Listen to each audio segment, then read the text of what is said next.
Hey all, welcome to the channel, Sunny here. So Calpheon Ball 2025 came and went, and it's been a couple days. I wanted to think about this a bit more, review some stuff that they said. A lot of the times when we're watching this live, like you're too hyped up, right? Or you hear one thing, you're excited about that, you talk about that, you miss the next thing, and also like PA wording is always like super weird and everything. So we've talked a lot about it, and you guys have been asking a lot on the streams here what my thoughts are on it. Of course, we did a live viewing, massive stream. It was awesome. Thank you all so much for tuning in. But I wanted to basically do a summary of the ball and give you guys my thoughts about the entire thing. And the way I want to do it is basically like I'll just go through the different sections, the different things they talked about, and I'll give my 2 cents. Also, talk a bit about the rewards and everything, the freebies at the end. And yeah, that's pretty much it. Let's just dive into it and see where it goes. So first off, it's of course going to be Savior. So the new class came out, and sorry, let's do this here. Right, Savior came out on the Global Lab. We played it right after. I spent many hours playing around with this class as Savior main, or Seraph main as it's now called, since 2014. I feel like I can give my fair take on this class here. So, right, like I play Warrior, Awakening Warrior, and this year obviously seems to beat the PA's attempt at making a 2026 class. First off, my thoughts on the class. I played it a lot, and of course, I haven't made any guides yet or anything, and I won't until it's out because they change things a lot always. So, the TLDR I can say about the class is what you see on the Global Lab and what we played with. That is what the class is. They're not going to be changing the systems. It's still going to have the BSR, awakening forms, and all that. But they're going to change like damage numbers, PvP modifiers, maybe buffs and debuffs. They can't even end up changing protections and stuff like that. But anyway, it plays more like Warrior than I was expecting.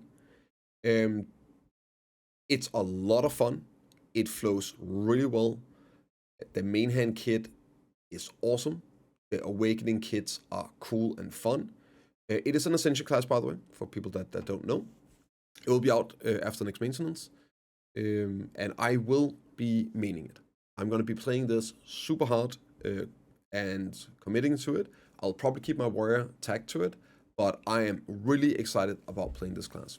Now, there are currently a few things that annoys me with the dashing, how it like stops after you do the multi-dashing, like just stops up and then you can redash. It's annoying, breaks the flow and everything.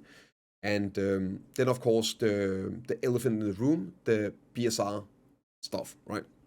So if you guys don't know, she has her awakening kit, which unlocks whenever you use your BSR ability, your 100%.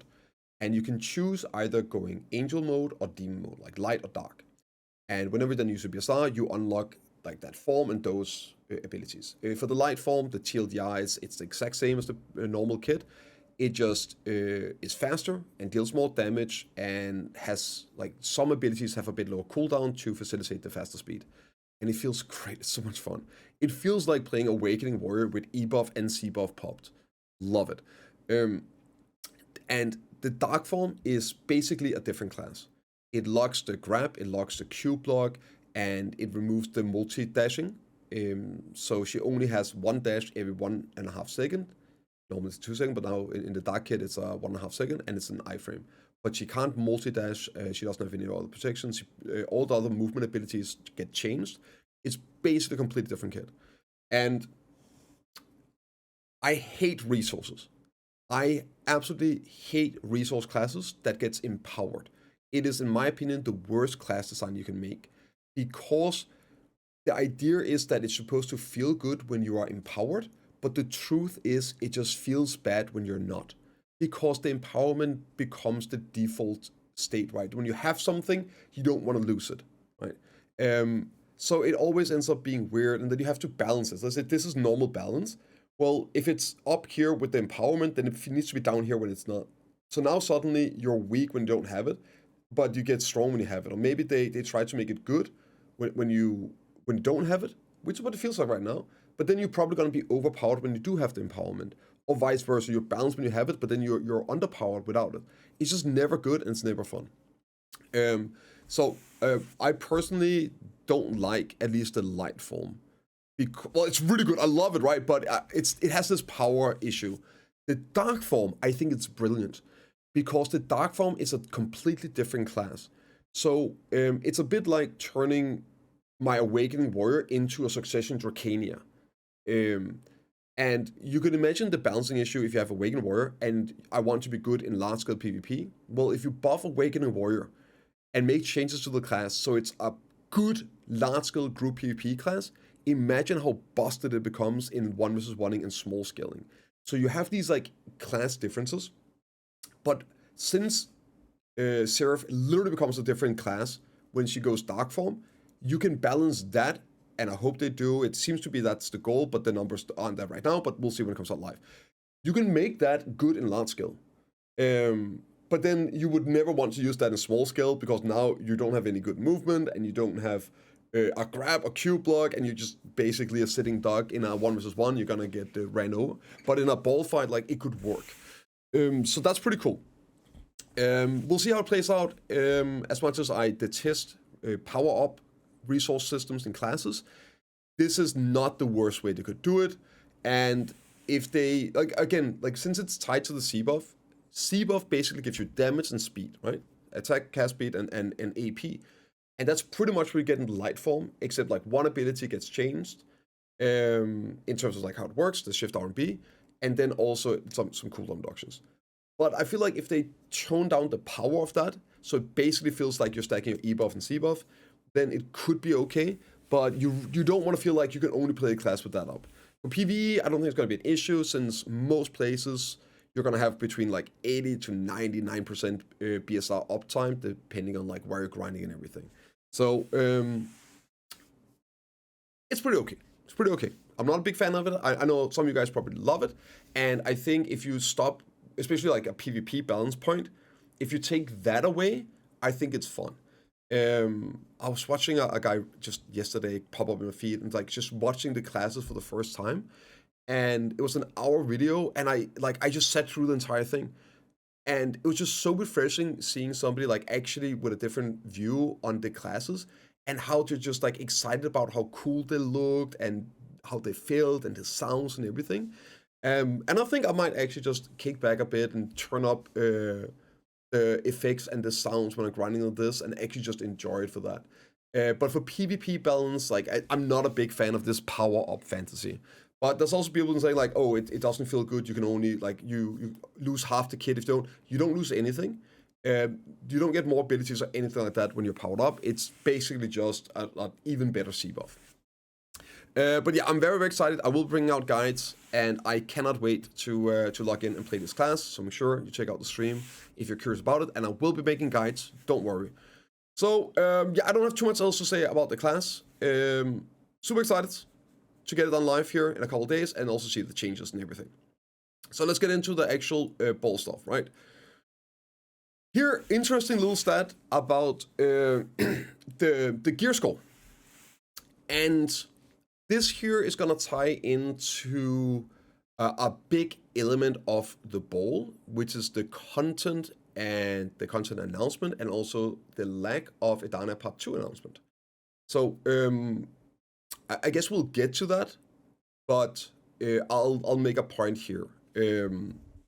This here is the Avengers gear score, and 750. I'm not sure the numbers, like the dates, right? Oh, I guess it's like this is the 4th month, right? I'm guessing this is the month, so this is from November, and just in the span of this like 7 months this year. 17% used to be 750, and now it's 35% that are 750 or above, and 790 were at 20%, went from 3 to 20%. So when basically 750 is around, I would say like 350 AP 400. That's probably going to be around the ballpark you are in the gear score. So this is like getting into Edania territory, the new content. And so obviously, like you can see when the stuff came out, a lot of people saying it's like for the top 5%, it wasn't, but there's still something about that, right? So I guess I will quickly talk about the lack of a Dana Part 2 announcement. And going into the ball, I think I was the only person, like obviously leading up to it, we talked a lot about it, expectations and also hopes and everything for the ball and the announcement. And I think I was probably one of the only ones, at least I heard, saying that I was hoping they wouldn't bring out Edania Part 2. We were expecting it, I was expecting it, but I was hoping they wouldn't do it. My hopes were they were going to do more of a horizontal content. Maybe Winter Region Part 2 and the 100-layer dungeon, right? That's the only other big expansion content that we know about, which is normally what they announce at the balls. Well, like whenever it comes out, they will announce it at a ball. So I was hoping we wouldn't get it, and I am pretty much hard cap, right? I still can enhance my weapon. We're gonna do that on Friday, but I don't need it. And I'm happy to just not do anything. So I basically have my 5 stones every week to progress on. I would love more content, but I personally felt like it's too soon. Edania Part 1 just came out, and even though it's probably more people doing this than a lot of players were expecting, it's still not that many. And whenever you have like the end game content, right? And we're all like, oh, we want new content, right? Well, new content comes out, and now suddenly the people that were doing the end game, the end of the end game content can move into the new stuff. But all the other people still can't. They still need to get to the current end game. So, and I thought it was way too soon to start announcing a new end game, and basically invalidate a massive expansion area in just 6 months with Edania Part 2 and then make Edania Part 1 more or less obsolete. So I was hoping that they wouldn't do it and actually like let the content breathe a little bit. Let people move in there. And while it sucks being one of the players at the top with gearing that is sort of like stagnant, I still enjoy playing the game. I have a lot of things I can do and work on, and of course I can accumulate silver and crons to get a head start on the next gearing coming out. But I don't think it's bad for the game as a whole, even though it's not optimal for me as an in-game individual. But to let people like catch up a little bit, instead of always like new, and then complaining about, oh, we can't play it. I don't think it's bad that we're up at 35% here at 750. 750 is probably not even going to be enough to get into Edania Part 2 start zone, right? So now we're looking at maybe 15%. I don't think it's bad to let people catch up, give it time to breathe, while unfortunately stagnating some of us at the top. So I'm very happy they're not doing like a new expansion, new stuff, but are doing more horizontal things to do. So while I'm not getting new progression other than the Alchemy stones to work on, at least for now, we'll see at the Dev Talk, I still get new content to play with the other things, which we'll cover here. So yeah, like I think it's good. I think a lot of people are blowing out of proportion, not getting it. This is literally what I was saying I was hoping going into the ball would happen. So for me, I'm happy about it as the totality of the game. And whenever you bring out like new top end, like increase the gap, you're gonna have to accelerate people up, right? And instead of letting people actually play the game and progress and get the feeling of progression, and give people time to do it. So the numbers have increased drastically in terms of how much. Give people another couple of months here, and you'll see these numbers going up a lot as well. So it's really impressive how fast people have been gearing up in the game, and I think it's talks a bit to how much PS have been doing to facilitate this as well. But yeah, that's some of the gear score here. Right, so this is the Monster Zone stuff, where this is actually a really important point that I do want to make, and this is, while this is good and it's working, there is something that is a negative with this. And so here you have like the different zones where people were grinding or playing. It's very heavy loaded in here, spread out, like not that much, like very, very top loaded in one spot. And now since the AP changes, people are more spread out, which was the intention. There are more viable spots than ever at different AP levels. However, I do think there's different some AP brackets, especially like from 300 to 330, that are really lacking some income areas. Once you get like 330, you can do chunk grid ruins. It is crazy good. I think it's one of those two up here as well, if I remember correctly, like DSR and Tongue Red Wounds, for good reason. But there's like this big gap as well.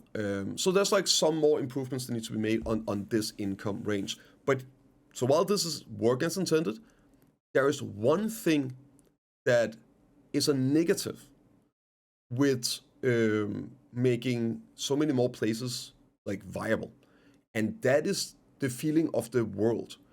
A lot of people will say that the game doesn't feel as alive as it used to, and one of the reasons, I think maybe the core reason, is not that people play it, right? The last 3 months, it has set records, all-time records on Steam charts. I think November was the second highest, and the 2 periods was the highest ever recorded on Steam. It's not for lack of people playing the game. It is because we are more spread out. There are way more grind spots where people can go. There are more rotations at every grind spot than ever before. And there's Marni realms, and there's more channels than ever before as well, where people can spread out. So we're not packed in to the same areas as before, which is good for people that just want to go out and hit mobs and not have to deal with dual spot every 5 minutes. If you guys remember good old Star's End, you spent 20 minutes looking for a rotation to then swap channel to look for a rotation that was all taken, and basically you didn't get to hit mobs until 45 minutes into trying to start it, and then every 5 minutes you had to deal with somebody coming to ask you for dual for spot. And that's not happening, so that's great. You can go out, you can do the content you want to do, you can grind whatever you want to do when you want to do it, but this friction removal means that your player engagement and player interaction is reduced. And for an MMO, I personally don't like that. I understand a lot of people prefer it because they get to then play and do what they want. But as somebody that do like PvP and the shared world and everything, I prefer running into people, having to interact, having a little bit of friction. So like for me, I feel like this is one of the reasons that the game feels empty at times or feels less MMO-ish. It's simply because we are more spread out. But yeah, there's also no real good solution to this, because if you make the friction pack people together, you get conflict, and now you get into the state of, well, I can't grind because somebody else is grinding, right? I would hope they maybe made like some zones that was like basically an Asha zone and really good, and like, so just if you want to go for like a really good spot, you have to have conflict in it, and you could make that at a spot, not an entire channel. So I would hope that they do something like this, but I don't think as a general for the game, the average player would enjoy that, so that's probably not why they're doing it. But let me know what you think about this like friction. Do you miss the friction? Or are you happy that you are not reliant on other people allowing you to play the game to do whatever you want? Okay, let's check out here. Right, so this is the 3 things they're working on. And this here is kind of important. So I'm real quick going to go in here and give you a quick translation on this, just so I have it as well for remembrance.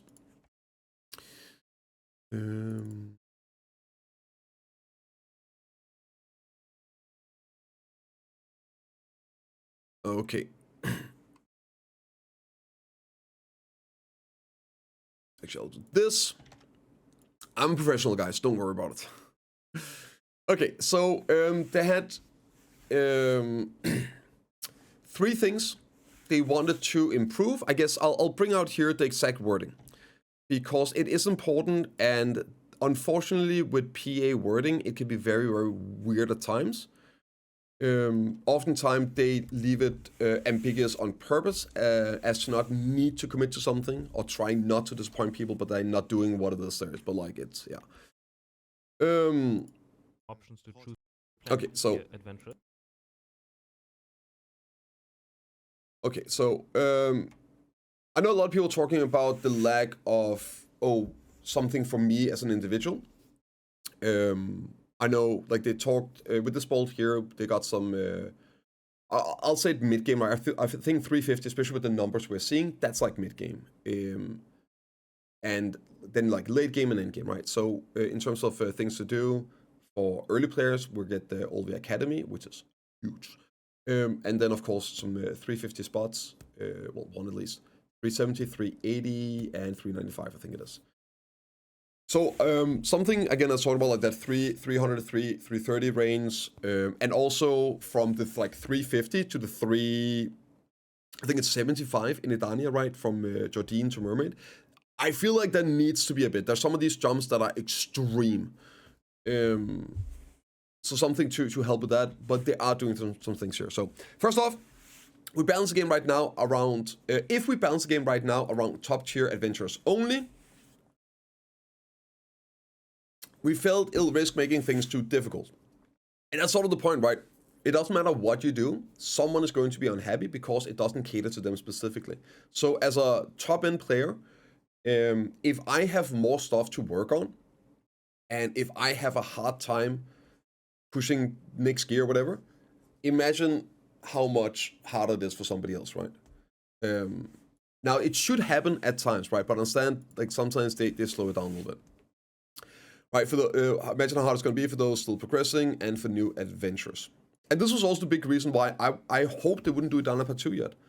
Let the content breathe a little bit. Let people have time to actually play it. Like, historically in this game, I have 2 times, not once, but 2 times playing Black Desert. I have gone 14 months. That's a year and 2 months without getting a single upgrade. Not one. And I played it probably more than I do now. Simply because I kept failing everything.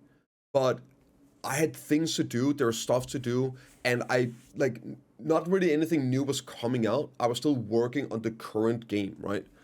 And now, like, people lose their mind if we go like 6 months without something new. So I think it's fine to let it breathe a little bit and let people actually just play it, instead of relying on getting turbocharged up with the freebies. So just prepare a few approaches, which are as follows. As you can see on screen, we're looking at 3 main directions. First, adding a new monster zone for top tier adventurers. Zephyr is already near the top of the required stats for current gear, so those requirements won't go up further. It is like on terms of sheet, it's the hard cap, right? But of course, you have a lot more total stats, which is what really matters. So they're keeping Zephyr, right? Instead, we're planning to add new loot that can only be obtained there to offer something fresh. Now, this is important because I've only really heard people talk about the 2 new spots, which we'll cover. But here they are saying that they're planning on adding something new to Zephyrs. And there is, I have a hope for what it is. And I think the one big thing missing here is something for very much in-game players to log in and grind for and play for. That is tied to progression. It is fun. There's a reason we are where we are, some of us, with a lot of gears, because we like working on progression, and it motivates us, and it's fun and enjoyable. But there's nothing I can go out and grind for that will help my progression. I just have to wait for every week for my 5 stones. So my hope would be that we get the 2 other spots right for endgame, and then if they were to add the Idana armor stones to Zephyr, so there is some progression I can grind for. And I think it should be like 1 stone every 10 to 20 hours average. Even that is just something to do while not turbocharging the in-game progression. And then over time, they of course need to increase the drop chances like they did with Devos way back. It used to be 7-8 hours average for a Devo at Ash Forest. Now it's like 45 minutes to 30 minutes average for a Devo, right? So they of course need to improve this over time. So the people that are not in-game right now, whenever they become like more in-game or relative, it should be easier. They shouldn't have to grind 20 hours, 10 hours for stone. It should be like 3 to 5 hours. And they could do that once new gears then out. So that's what I would hope for. And also, I think the average is around like 400 to 500 stones you need to make full deck gear. So if it's 10-hour average, we're looking at 4,000 hours of grinding, right? For an in-game player, which won't happen for a long time. But it's still enough to give like something to do and work for. And then you could have the other in-game spots, which are for the cosmetics or maybe better silver. So if you got a lot of stones, oh, now I want to burn my silver. I'm not just hoarding crunch stones for the next skill. But we'll see what they do. It's probably not going to be that, but I feel like that could be a very simple little thing.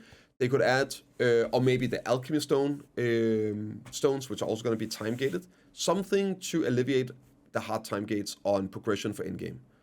But not crazy. You don't need to like make everyone able to get deck in a week, right? I go to Title Secure, a more fun option to choose from. Second, as mentioned earlier, we'll be strengthening benefits for existing adventurers who still need to progress, right? So this here is, I'm guessing, a bit more like the mid-late game crowd, and we'll see what they say, but like they don't come with any specifics. And this often happens with the balls. I think people are expecting that at the balls here, PA will tell you exactly what they're doing, when they're doing, and all that. Sometimes they give us date, but in general, they use the balls to lay the framework and the direction and their plans for at least the next 6 months to a year. Sometimes, like some of these things take multiple years to actually materialize. But they're still like announced like the directional goal. This goes into life skilling later. I aim to give you as much support as we can right now, so your progression can really pick up momentum.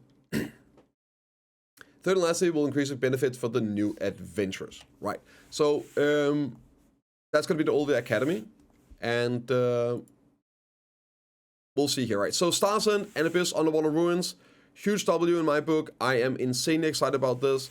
This is something I was not expecting. We had covered the data mine about Sycraia being in the works, and I was very excited, but I didn't want to get my hopes up. It is my all-time favorite spot in the entire game, in the history of BDO, and I have had some ideas myself for making a new, deeper Sycraia. But Starsend, I had no idea about, and I'm super happy. Back then, when these two were the two spots, and a lot of people enjoyed one over the other. Bringing this back, freaking awesome. It's one of those things where, again, I'm happy they're doing more horizontal in-game instead of just vertical. Different places to go and grind at in-game that offer different things. I think that's good. It's great.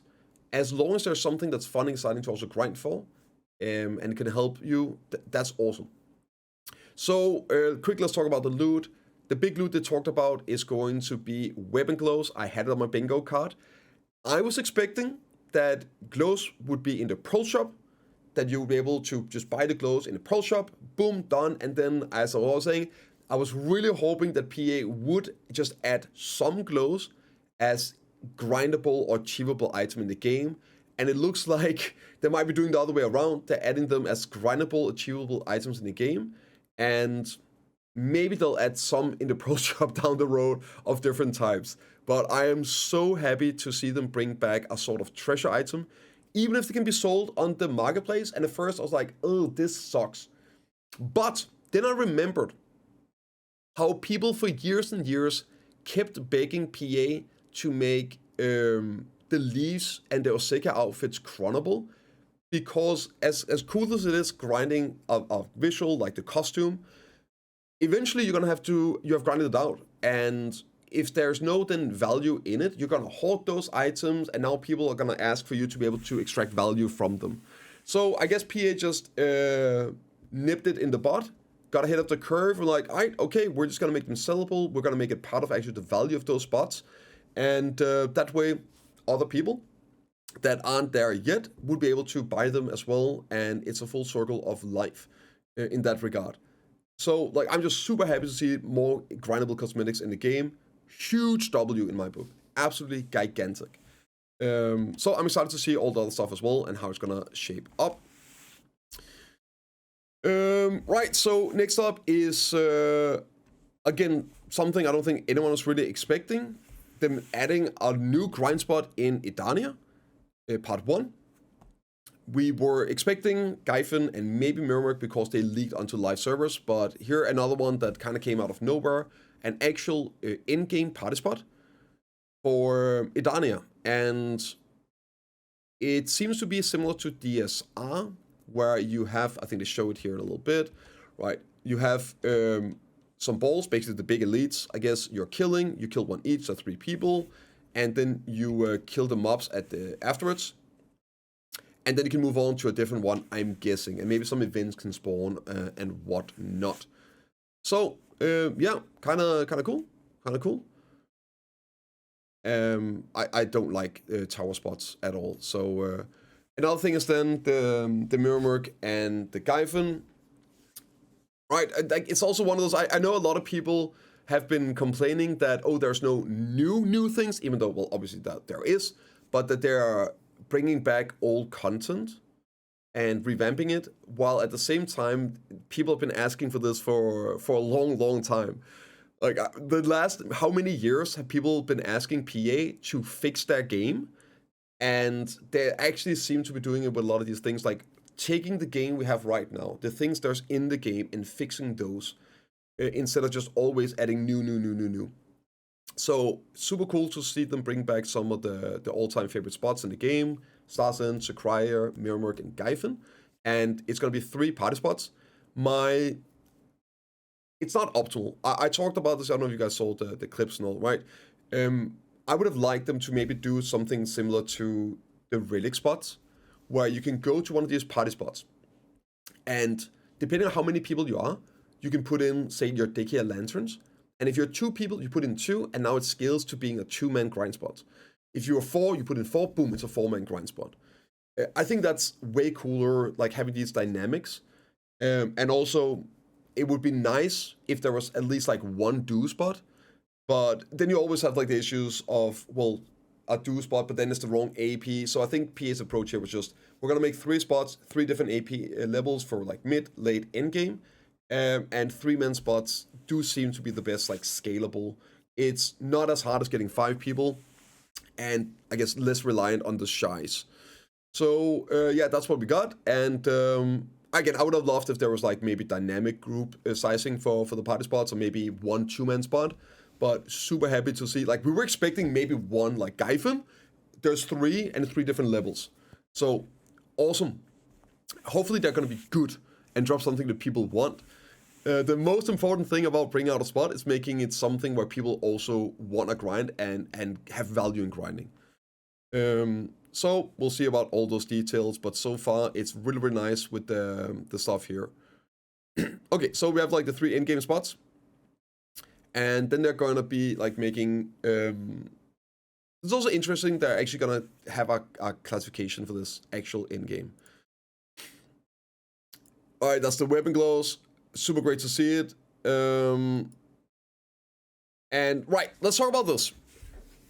So this here is... I think this here is also tying a bit into what they talked about with the progression, helping people progress along the way. And the more I thought about these hammers and the way they're doing it, the more I've liked it. And I guess I'll cover this a bit at the end with the reward stuff, because it kind of ties into that. But basically, a sovereign or carousel hammer, stuff that you have to cron, right? They only seem to work on those 2, right? So no J hammers for, say, fallen guards or whatever. The items you can buy from the marketplace still. So these here are items that importantly won't affect or shouldn't affect really the marketplace. A lot of the times, like, people will get stuff and it will nuke the market. And while that's not always bad, a lot of people don't like having their progression be devalued. Imagine buying a Ted Fallen Guard for 200 bill, and then the week later that item drops to 100 bill. You feel like, wait, I just got screwed.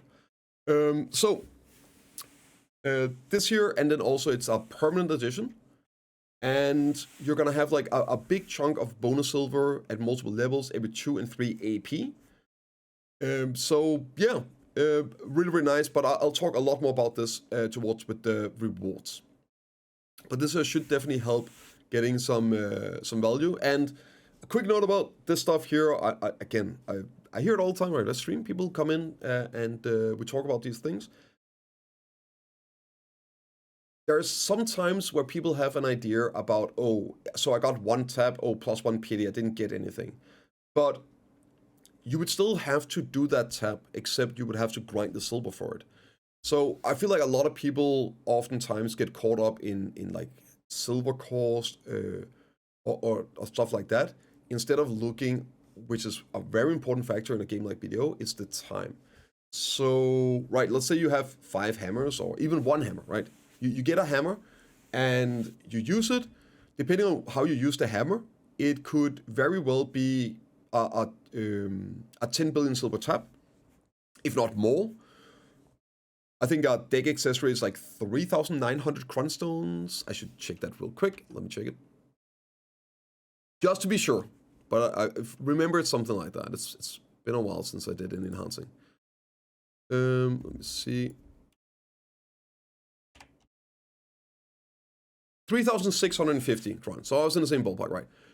That's like 10 bill, right? A bit more than 10 bill. So let's say you make 2 bill an hour. Well, that means every hammer you get is like 5 hours worth of grinding that you just got on top of it, right? So you save 5 hours of grinding roughly for every time you get a hammer. But you're still probably going to play those 5 hours. So it really is quite a bit. And if you didn't get that, well, then you would have to grind those 5 hours to do the same tap and fill the same tap. So, like, I don't really get how people look at this and like, oh, it's just one more pit. Yeah, but like, how many hours was that, or was that going to be if you didn't get that item? So I think this is really cool, but I will talk more about this. I think there's a stroke of genius in this reward system here.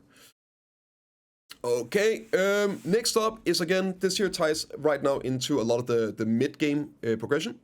All these updates they're doing with the weekly crunstones are something you can easily do at mid-game. Once you get, I think it's 330 AP, you can start doing your Calamity 8 bosses, which adds a huge chunk of money as well. But again, like from that 300 to 330 and up to like 350 as well, definitely feel like there could be a bit more oomph. And this here is going to do some of it. So between all the rift bosses, your Pit of the Undying, and if you do your dungeons, it's something that's going to be really, really quick to do. And you're going to want to do most of those anyway for the other rewards, like Pit is 5 to 10 minutes. It's going to be 1,600 crunstones every week. So, and that's, remember, that's just the crunstones. That's not the dippos or the other rewards you're getting. So in pure crunstones, if you do these simple, fast activities, which you probably are doing already, it's 4.8 billion silver a week on top of all the other rewards. So again, now we're looking at like an additional tap here and there.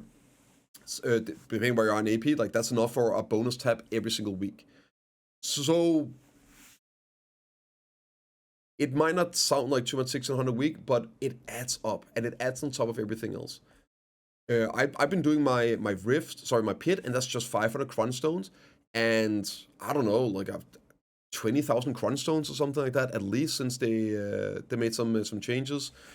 I get it every single week, and it really adds up to just bonuses down the road, and it is a long-term playing game. It's the same with like, I make probably like 50-60 bill a week just with the weekly content, and if you add that up to a year, let me do the math here. Let's say it's 50 bill, right? 52 a week, so that's like 2.6 trillion silver in this like weekly activities that I'm doing, and the 1,600 crunstones per week. Now we're talking 83,000 crunstones a year, and as somebody that's played the game for almost 10 years now, trust me, the time goes by really quick. So I think this here is going to add a lot more actual progression to people's accounts than they expect. Again, you can see the gear progression we've seen since, since the 4th month. It's huge jumps of gearing. All the small things really do add up. So that's the different content. You're going to get tons of crunstones. What's this here?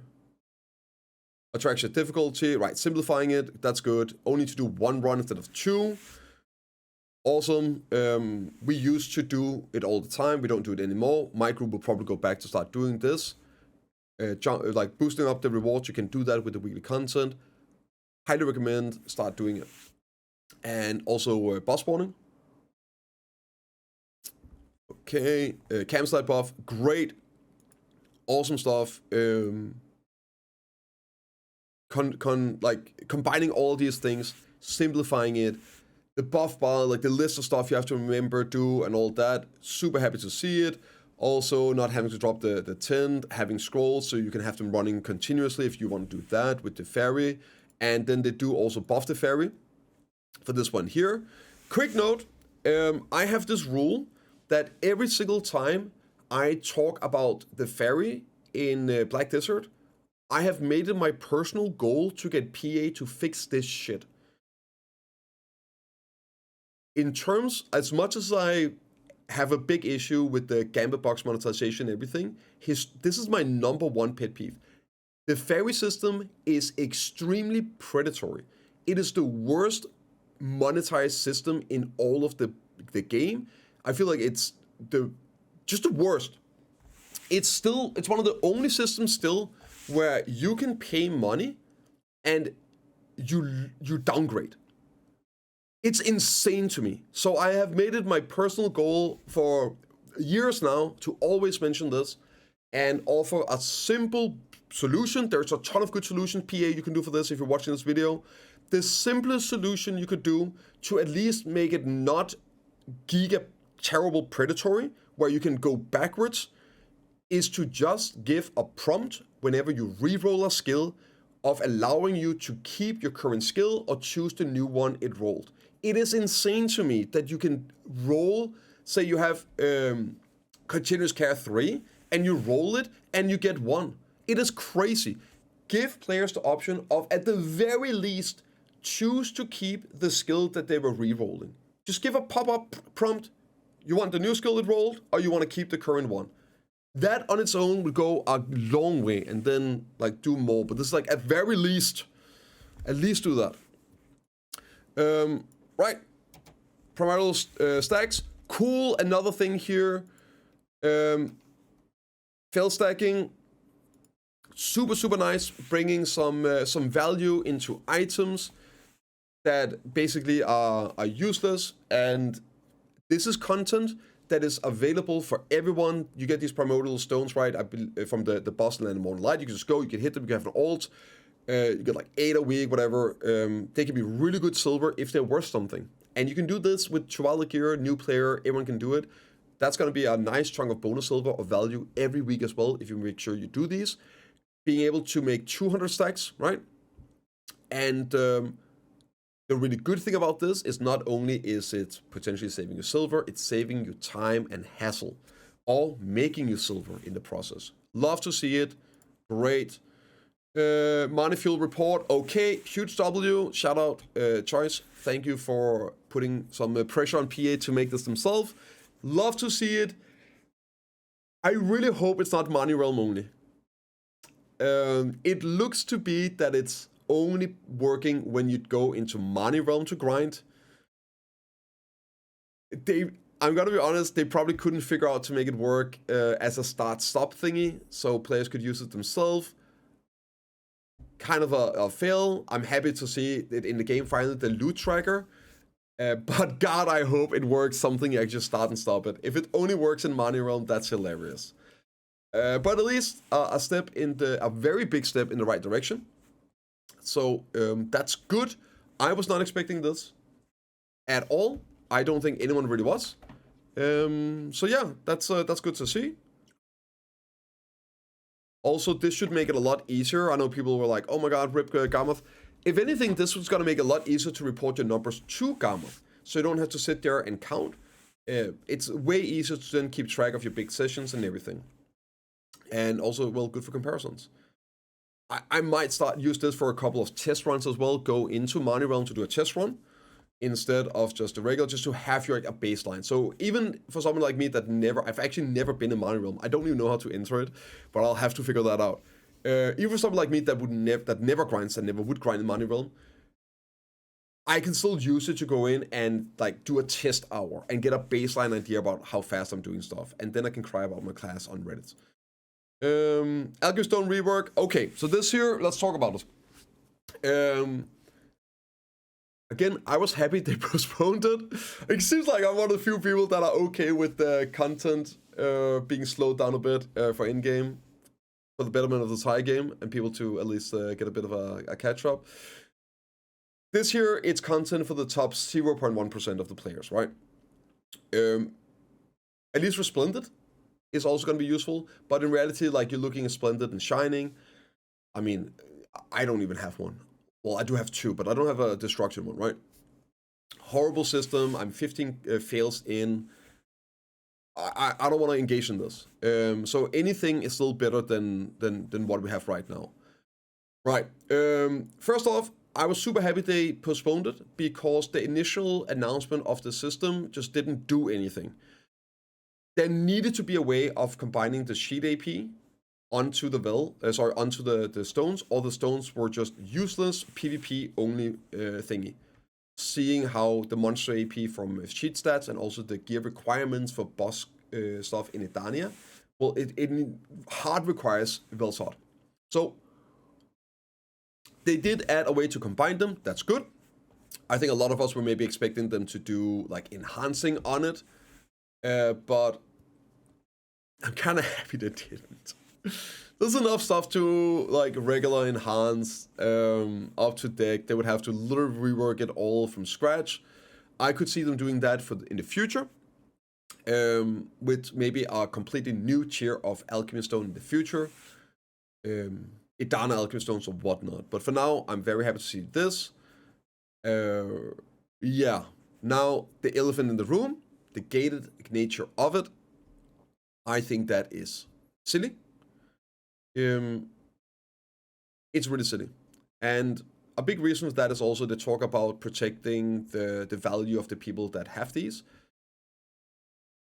I personally, let me know in the comments if you guys know more, but I only know of 2 legitimate shining yellow stones in the world. There's one in Korea, and then there is the protection stone on Amgirit in EU. Those are the only 2 legit stones I know about in the entire world, and I know there's more. We have a couple on NA, and they were made by speed hackers in 2018, right? Some accounts have been banned and all, but there's still at least one available. So we're talking about like 2 stones. So pretty much, if you have one of these, you just got lucky. It wasn't like hard work. That's the only guy I know that's really been working hard. It's like the Doc, and even he gave up. I think he got 5 taps in or whatever. The average time is like 7,000 hours, or depending on how 5,000 hours of enhancing, 25 trillion silver. But nobody does this because it's terrible. So the people that they are trying to like protect are people that either just got giga boosted, nothing wrong with that, still takes the ball to tap it, or people that got them in illegitimate ways way back in the Cacao days. So to me, I feel like just let this be a thing people can go for. The jump up is big and everything, but it could be extremely expensive. Let people empty their coffins. But yeah, if they're gonna do the time gated, at least also have a non-time gated way of doing it. Another big concern that I would have with this is all the taps time gated. Like, there's a big difference between enhancing a resplendent stone and then a shining stone. Are the resplendent upgrading also going to be time gated? Right? What materials we'll need, etc., etc. Will it require fill stacks? So I can tell you what I'm doing with this. I am saving up my resources. I'm getting ready. I'm processing a lot of things. And when we get the global lab update with this, we'll see. So we should get our global lab update on a Friday, and then the next Thursday, the patch should be out. So we'll have, we all have like a week, 6 days of potentially going ham on upgrading stones. If it turns out that the time gated materials also needed for Resplendent, you best believe I'm going to be sitting the entire week doing nothing but upgrading stones. Having to waste like time gated material in Resplendent instead of like Splendid and Shining, crazy work. So this here, I'm super happy they're adding the AP on it. I'm not happy about the time gating nature of this here. And so many questions still to be remained. It doesn't exactly look like how I would have done it. But at the end of the day, right now, no one's engaging with the alchemy system because it is the worst in the game. So this is still infinitely better, even if I get my 5-6 taps a week or whatever it's going to be. That is still infinitely more than the 0 taps I do right now. Yeah, this is the Altar Blood. Okay. So I pretty much every single ball since they took it out, I've had Altar Blood on like my bingo card. This year was the first time I didn't have it on, even though Valkyrie Shoutout was like, put it on. I was like, no, it's not happening. It is legitimately not happening. I'm not gonna bother with it. I won't even put it on. It's dead. It's up at the farm up north, and that's the year they actually put it in. But not only do they put it in, they do exactly what it was I've been hoping for. This is one of those things where, like, for me, this ball is really awesome. They're showing some of the things that I really want to see. Fixing the game, making the game here like we have right now good, awesome, bringing stuff to life, good, fun things, instead of always just like new. And the big thing about Altar Blood is it starts at 300 AP. So it's going to be, it sounds to be a weekly content, and you can do it. You can do it with other people as well. And your best clear is the one that stays in terms of your rewards. So like for me, I used to do it every Sunday with stream, with people, just random through the dungeon. They got the rewards. I didn't get anything. I just love doing this. This is my favorite PvE content the game has ever had. So I'm excited. I'll probably start doing that as well again. But then you can also have like the hard pushes, the groups, and it starts at 300 AP. So again, it's in this like mid-tier range where people feel like, oh, there's nothing for mid-tier, but there's a lot of bonus resources. There's still a ton of content to do in mid-tier in BDO. Tons of content compared to, say, in-game where you have like one spot, right? And you will also progress through all the other things to do in the game. And now there's another thing to do. You're going to make a lot of silver, the 69 crowns, the boss rossing. This here is now available. Hopefully the rewards are good as well. And just the income goes up, and it means your progression speeds up. It's really that simple. Right, so here it starts at 300 AP, recommended, I believe, not required, but recommended. And there is going to be up to 30 levels, which means that the AP should go up to, say, like 450, which is 55 more AP than exists in the game, sheet AP, right? So this is exactly what I've been asking for so long. PA to put content in the game that no one can do. While you are leveling and progressing in the game, you have stuff you're going towards and aiming towards. Oh, I want to get to this spot. I want to get to that spot. I want to do this. When you are in, there's nothing like that anymore. There used to be. They used to have things in the game that even the most in-game player was like, I'm going to that place. I'm going to do that thing. Something to work towards, even if the stuff wasn't available in the game yet. So this here, for me, is awesome. And while you won't be able to clear the thing, thank God, right away, you'll have something to work towards, something that will unlock along the way when you get more power and everything. And also, you will have groups that are able to overcome an additional level that others can't because they practice it. You know it, I know it, everybody knows it, right? You're gonna have Choice and his group, they're gonna go giga hard, they'll probably spend an entire week running that final stage where people got into. They'll figure out some crazy mechanics, and they'll be able to clear that stage more like higher than anyone else. So there's gonna be like this competition as well. The content is there. It's not, oh, I have to gear for it, now I can do it. No, you don't have to gear for it because it doesn't exist. So now you have to overcome at least like maybe 1 or 2 levels of stuff other than just getting more power. And then we get more power, now you can move up even further. I love this. I'm so happy. I can't believe it. Now, one concern. We'll see about Dawnbreaker. It could be that Dawnbreaker is Winter Region Part 2 and the 100-layer dungeon, right? They haven't said anything about it yet. I didn't expect. They didn't say anything about it down in Part 2 either. I still maybe hope we get that before down in Part 2. But I wouldn't be surprised. I hope it's not true. I haven't heard, like, this is just purely my speculation and like my fear about how PS sometimes does things.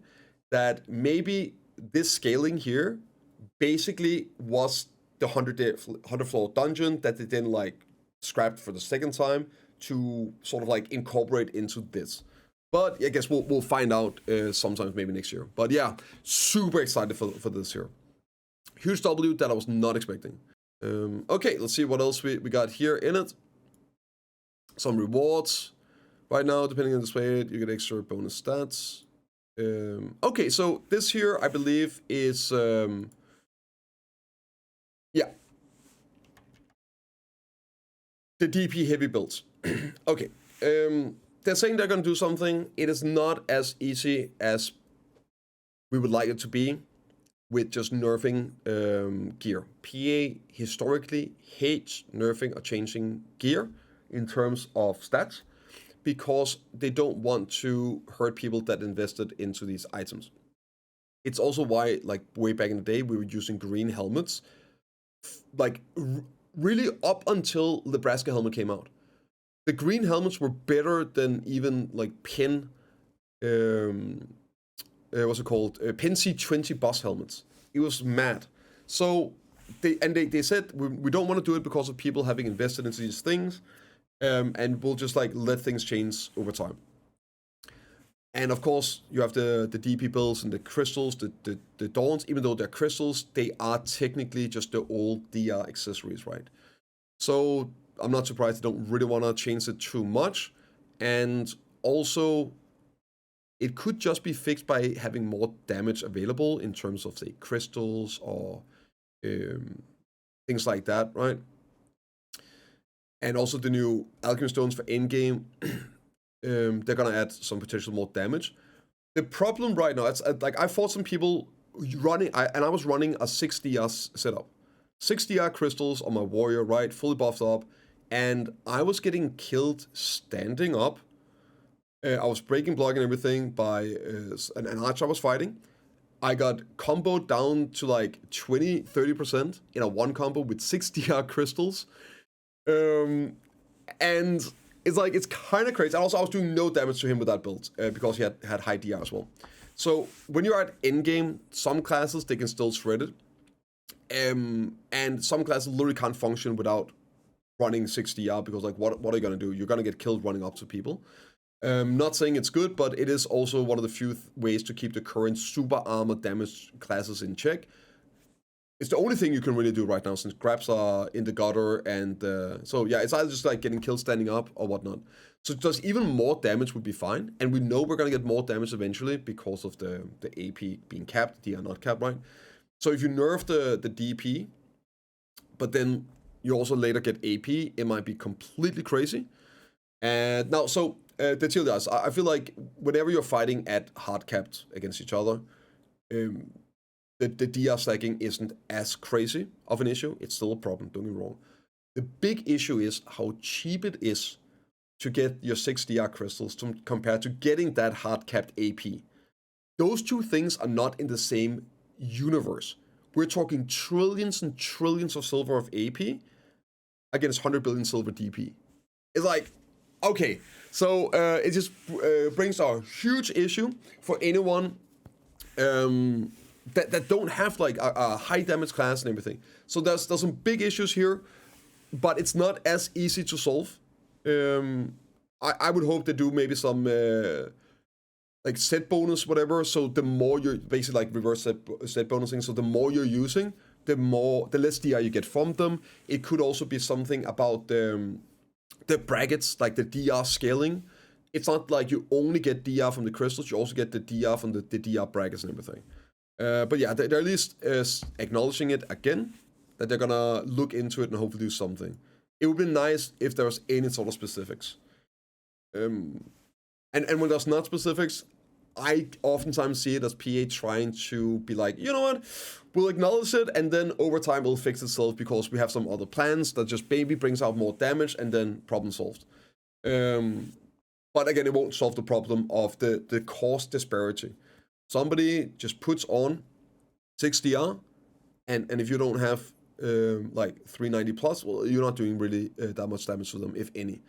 So yeah, the DR might be a bit too cheap right now for this. Okay, this is different modes and everything, kind of interesting to see.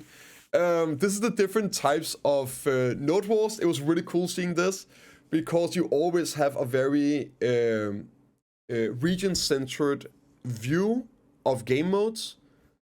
Like some regions always like, oh, this game mode is dead, nobody plays it, it's terrible, why did PA make this? And then you see this like, oh, okay, so like it's other regions playing it and doing it, and like look at the difference between NA and EU. You also have like these here that are 100%. I'll actually check which one is which. So there is a huge disparity between regions, and yeah, okay, so this here is occupation, and this here is construction, right? So on NA, it's almost full construction, and you have 100% occupation, right? This is the new game, the new node wall, right? Construction is the old style. But even EU, which I know like when it came out, I was like, oh, it's so bad. It's 75% occupation. Now, obviously, there's problem with construction, which they thankfully are finally doing the 2-hour node wars. I'm sure we'll see these numbers go more in construction mode on especially EU, right? And hopefully some of these other regions are now going to be like, okay, let's do some construction now. But it also shows that the new style of game mode is extremely popular in some regions. And yeah, it's kind of interesting. And it just means it's very hard to do balance between things because different regions play the game differently. And PA, whenever they make stuff, they have to do it for everyone. Like, they do an update, it affects everyone. Okay, new Node War territories. Cool. I love these zones. They're really nice. The GBGs out at Ulukita are great, fun, beautiful zone here. And I personally hate Medaya. All those freaking stuff you get caught everywhere, dude. Absolutely everywhere. So hopefully these are going to be fun and good areas to play in. I think it's good that they mix it up here and there. And yeah, they will be rotating back over times and all that. There's not too much else to say for me, really. Some changes here. I guess this is good. Incentivize people for actually playing and being there instead of just stalling out time. Participating. And also, I believe they're making it more available to getting the different rewards. All right, now let's take a look at changing injuries cap HP inside. Okay, yeah, so it's like the different honor reward. Okay, new updates here for the rewards. Kind of crazy. This up here is our equilibrium scroll.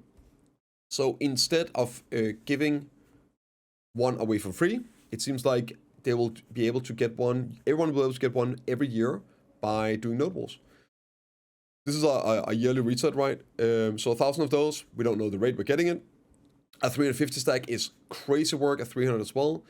A 350 stack, I believe, is around 70 billion silver value. A 300 stack is like 23 billion value. So like huge silver values here, and then the other rewards, other items, and saving up for an equilibrium scroll. It feels good being rewarded for playing the game, PA. Good job. Hopefully the raw silver value is also going to be good. It sounds like that though, but we'll see. Right, okay, so yada yada yada about this. Let's talk about the seed stuff. This one here, I think in PA's mind, people play the game and do things like how they envision it, but the reality is just not it.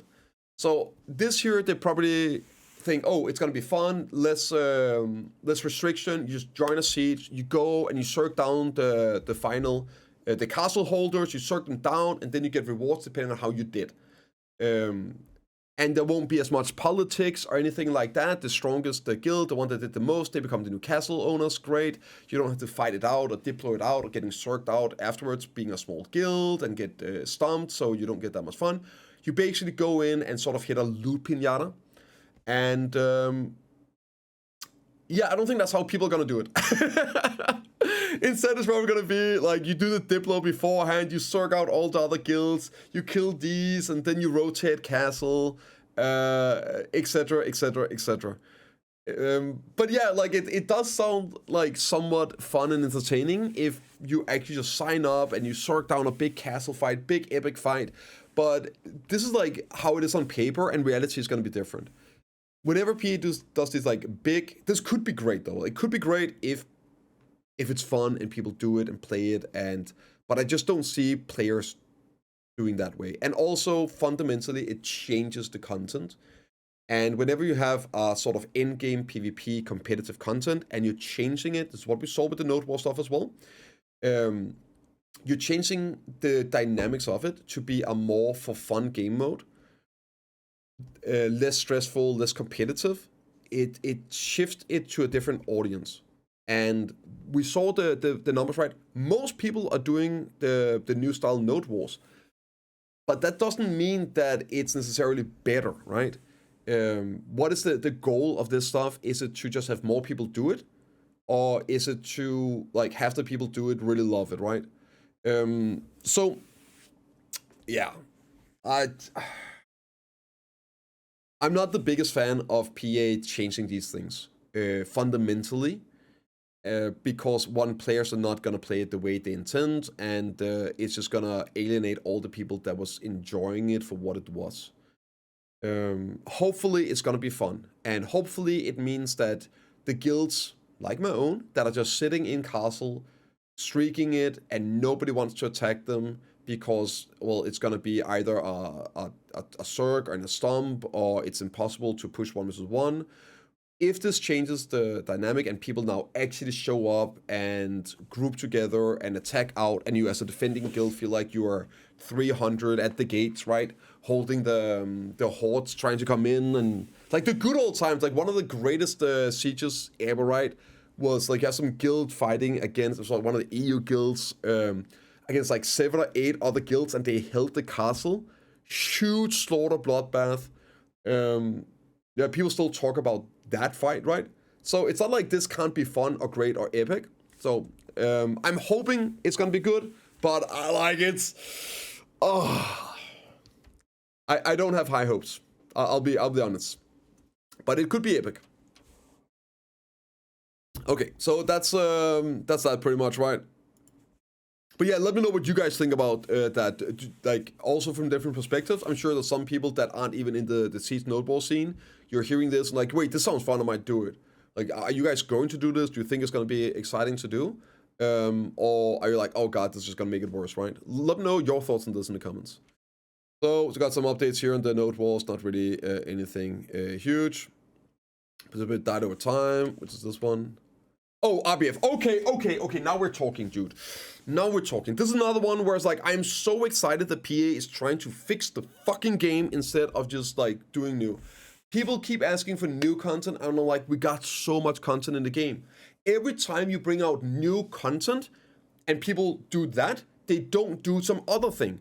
It's every time AOS is live, well, nobody is doing anything else, right? So a person can only do one thing at a time, and it's not like we have millions and millions of people playing the game, like in League of Legends, where you have enough people for everything, or rank this 24/7. No, like there is a limited amount of number of people, especially doing PvP, and it's not always better just bring out new stuff when you have something that at least used to be good and fun. Maybe just fix that and bring it back and give people a reason or a chance to do it again and have fun. So RBF is the big one. I'm so excited. I've had a lot of ideas, like doing RBF weekends. I wanted to be like 1 to 2 billion hour normally, and then on the weekends it's double rewards. And it would like be a rotating battlegrounds, so you got the different maps, like just anything to like bring value and give us the old map as well, which thankfully they're talking about. Just a good old deathmatch, go in, blast some booty, have some fun, store some kills, get some value. Some of these things you do like a bit when you're bored. You don't want to grind. You want to play the game. You can go and still make progression. Super happy. Yeah, it's meant to be casual, join without pressure. It's not like AOS, which is like a ranking and like more competitive. You just go in, you're in the balls, you're having some fun, you're running around doing your own thing. Yeah. They are going to fix it, and it seems like they are removing the multi-queue. It's been another thing when they did the rework. I was talking a lot about that. Make it like AOS, so you just queue up. If you see the games and you see 0 people in it or 1 or 2, you're not going to queue up. You're not going to join it because, oh, it's not going to pop. But if you don't know how many are there might actually be 20 people at any given time that wanted to play RBF, but you don't queue up because, well, oh, it's nobody else is there, so why bother? If you just like hit the queue and you don't know how many, then higher chance of actually getting games. So that's great. And then, yeah, actually just making it worth it, updating the values, everything. Super happy. I hope it's going to be something where maybe you want to go out, you want to grind like an hour. Imagine a gameplay loop in the game where instead of just, let's say I can play 5 hours, right? Maybe I do like some bosses, I grind an hour, I use my Agris, maybe I go out and do a bit of life skilling, I like doing that, and then I'll play like an hour of RBF or some things like that, maybe I go back out and grind a bit, like just something to do, mixing it up, sitting down and just actually being like, oh, what do you want to do today? I want to play the game. Awesome this year. I'm so happy. I really hope that it's going to be something where people actually play it. It's worth it. It doesn't need to be as good as grinding, but as long as it's good, right? I think a lot of people would want to just kick back and do some fun PvP, make some silver along the way. Oh yeah, another thing with RBF, historically, when it used to pop off way back, the thing was that there wasn't really any content in BDO. Like, people keep talking about, oh, we need new content, this and that, it's the same old. There used to be even less. And that was why people played RBF. It was hardly worth grinding. You had limited energy for life skilling. And it was like, well, what else are we gonna do? Let's go in, let's do some PvP. We'll queue up for RBF, we'll go fight there. And when you're out grinding, you had like your daily 30 minutes EXP you were using, and then maybe you were grinding a bit more. But that was pretty much it, right? So right now there's so many other things, even in a day-to-day basis, but also week to week. Not everyone gets to play 1 to 3 hours a day. Some people get to play 1 to 5 hours a week. And then they're going to do the weekly stuff, right? And then they might grind with the Agris, and now they have no more time. So I don't think we need more. We just need to improve what we have and make that worthwhile. I think that goes a long way right now. So I'm super happy, like as a core, that is what this bold is about. That's exactly what I said I wanted before. So yeah, really happy to see that. RBF, yeah, that's huge. I am excited to see what they bring out. They acknowledged the last time they buffed it, they didn't buff it enough. They were still holding back, and they said this time they're not gonna hold back. So we're crossing our fingers. Also, I believe they're doing it so you have to like actually play, trying to limit the value of being one of these AFK bots in there that are joining just to collect the money, right? Rewarding people for actually playing the game. What a crazy concept, I know, right? So that's good to see. That's good to see. Okay, what's this here? See if I can find it. Voice chat. Okay, also pretty cool with the voice chat. Auto activated, but obviously your microphone is muted. I think that's probably fine. So that we see more situations where adding a new protected effect to. Oh, this is War of the Roses. Yeah, like it's fine. Again, they're trying to fix the stuff that's there instead of adding new. They already got plenty of PvP game modes. Make them good so people play them instead of trying to invent the ball again. Also, on the note of just fixing what we have, bring back Shadow Arena. We don't need new content, but we want the old good stuff, PA, right? Shadow Arena, do it like as a season. So you could have like AOS seasons and then Shadow Arena seasons. Let's bring back the good stuff like you did with Altar Blood, right? Okay, so again, like fixing this here, changing it, not afraid to do some changes to the current stuff, War of the Roses. Honestly, they should just make it into like a battleground, similar to like Altric Valley in WoW back in the days, right? That would be cool. We got a little break. Training zones. Okay, so this here is the new area. Great. Absolutely huge. The Olbia Academy. Much needed. Big issue of getting people to commit. Once you do season and everything, you go into this. It's gonna ease the progression. It's not gonna be like, oh, season, that's, and then there's a wall when you hit the live game or so. Absolutely So happy to see them. It was on my bingo card. It was like improving the new play experience, and somebody asked me what are my 3 things I want to see the most, and this was number 1 on it. Even though like it doesn't affect me, it does affect me. If it's good for the game, it's good for everyone. So as a veteran player, you would want the new play experience to be good, because that means more people start playing the game, and more people eventually becomes veteran players and geared players, and now you have more people to PvP against, meet, group with, all of this. And obviously you would want, as a newer player, right, you want the end game to be good as well, because you're going there. Hopefully when you get there, it's going to be fun, you're going to have fun. It's going to be a good game to play as well. So like the things that are just good is good for everyone. And this year definitely I feel like it's a big need right now. I still wish they would at least like get Succession and Awakening almost instantly a new classes. I think it's time for maybe a level boost when you start out. There's few things more off-putting for a new player to play one of the old classes like Warrior or Valkyrie, the pre-Awakening, having to level up with that when you're sold on a game that has the best combat of any MMO out there, and then you're running around with that garbage. It's so unfun, it's clunky. The newer classes are good, right? But there's a lot of the older ones, and they feel so bad. So honestly, just give new players, new classes, new whatever. Succession Awakening unlocked within like the first hour of play. But anyway, like this is great. Super happy about this. I guess real quick, I'll talk about the weapon stuff here. A lot of people have been asking about this. PA does not say in this here that it's only for new and returning player. They say that the Olbia Academy is available for new and returning players. They don't exclude anyone. I asked, but I couldn't get 100% confirmation whether it is or isn't only new and returning players. But I did get like that it was extremely unlikely that it would be limited to new and returning players only. And also logically, it makes no sense that you wouldn't be able to get the rewards from anyone. A mid-game player would benefit from getting a pin black star, so why shouldn't they be able to get it? And also, why would a game company tell players that they should stop playing the game for a month so they could get the black star? Like it makes no sense to actively be telling players, oh yeah, take a month break. Like you wouldn't want that. So personally, I think 100% it will be available for anyone that either like complete season or whatnot on a character. So I would not worry. Of course, we don't know yet officially, right? It should be hopefully soon. As soon as we have a full answer to this, I will pin a comment on the chat on the YouTube video confirming whatever it is. But I would not be worrying at all if you're already playing the game and you would like one of these pin black stars. I wouldn't be worrying about it. I definitely expect that everyone will be able to at any stage.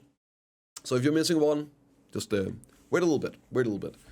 Also, this should be out, I believe, January 7th, so in under a month. I don't know what else really to say here. This is awesome. I'm so happy about it. The way I understand this, after the season, you're going to come into the academy. There's going to be different missions and quests and things to do. That's going to teach you the ropes of the game, the different aspects of the games. You're going to get rewards for it. And yeah, really good. I think they're also buffing leveling experience. They're going to be like level 60, right, when you reach Medaya on season. So they are doing a bit of like turbocharging your XP to get you to Awakening Succession faster. But it's still kind of late in the state, right? So by Medaya, you should be level 60 when you finish that, instead of 50 something. So that's good too, right? Lots of different aspects. It's going to take you out. And hopefully a lot of this stuff ties into the general player base. I see the Mentee stuff here. So that will be cool. Super needed. Okay, so those are the rewards you're going to be getting on it, I guess. 6k Cron Stones, 250 stack. Wait, what are these two? I'm not sure what this is. So this is the pin black star. I thought this here was the guaranteed upgrade. So I'm not entirely sure what this is. Maybe it's an actual hammer for black star. And then the guaranteed upgrade one. I thought that was the same thing originally, so yeah. Okay, now let's talk about the life skilling stuff. This here is one of those that I was really hoping to see. I'm a big life skiller, and life skilling, while we got some great stuff, I love the changes to Alchemy, for example. doing last year. Obviously, it needs an update. It needs to be brought up. It needs to get a lot of love, right? So I was hoping there was going to be a lot of live skilling, and there was some big announcement. The TLDR is, and I think this is important because after this, I was left with a bad taste. I was like, wait, was that it? The stuff they announced? I'm not gonna go through all the details, right? They announced some rewards for the live skilling, right? Wait, is that later? Okay, never mind. That's a bit later. We'll wait with live skilling stuff. So it's still like the Tuvala. They're doing Magnus Insta completed. Great, love to see it. Simplifying guild bosses. Also good. Easier to do with the guilds. All fine. Yeah, just like quality of life stuff. Also leveling, huge, right? Okay, so for the life skilling stuff. And I think this was just partly lost on me as well the first viewing. This is why I made this video a bit later. One of the reasons, right? They talked about a new direction on life skilling that they were going to do. And the stuff they announced today wasn't it. Some of it was part of it, but the actual directional change was an announcement for what they're going to be bringing out going forward. Except fishing, right? Where they said, what we're doing today on fishing, that's going to be it for fishing for a while. And they wanted to especially point fishing out because it was the one they weren't going to do more on. So I would expect even more stuff as well for even training, even though they did some things here and maybe bartering as well. But yeah, so the horse stuff here, awesome. We're super happy to see this. So annoying having to worry about your horse leveling up, special horses. Just like more interactions to it. That's cool. Crocodile stable, huge W. All horses can get in there now. No limits. Ancestral horn, Mount Abuse, don't be able to carry. Yeah, that's like understandable. And then they crashed. To more meaningful in the future. Yeah, so they're gonna add more stuff with the different. I'm not gonna go into depth with all the things they announced. They some good stuff, but the important thing is that the big directional shift from more income and the changes we'll see should be something they roll out over the year.